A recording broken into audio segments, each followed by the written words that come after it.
Amigues i amics, sabíeu que la contaminació atmosfèrica causa al voltant de 400.000 morts prematures a l'any a la Unió Europea? És la primera causa mediambiental de mort a la Unió. Per això, Europa ha de seguir liderant la lluita global contra el canvi climàtic. Des de les institucions europees marquem els objectius, però és imprescindible la cooperació i coordinació amb les autoritats nacionals, regionals i locals.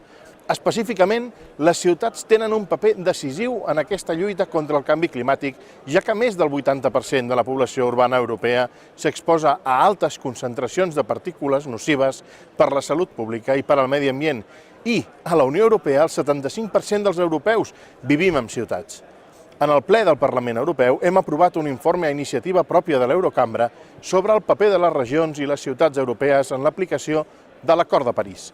A través de les ciutats podem incidir en la planificació urbana, en la gestió més eficient dels residus, en la mobilitat en el sentit més ampli de la paraula, és a dir, quin rol volem que tingui el transport públic, el transport privat o la mobilitat activa, la dels desplaçaments que fem o podríem fer a peu o en bicicleta si ens faciliten les condicions. També podem incidir en el parc d'habitatges, les infraestructures, els nostres parcs, places i verd urbà que ens descarrega de CO2, així com en el rendiment energètic d'edificis, campanyes d'educació, ciutats intel·ligents i subsidis regionals per lluitar contra el canvi climàtic.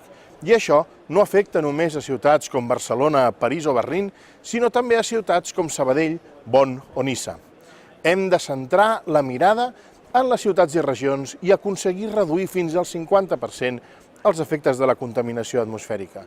La política de cohesió i el marc financer plurianual han de ser eines per mitigar el canvi climàtic, apostar per les energies renovables i fer possible la transició cap a una economia sostenible i circular. Ja veieu que això de l'economia circular del que tant anem parlant no va de dalt a baix. És un moviment transversal on tots els actors són importants i necessaris. Moltes gràcies i fins aviat.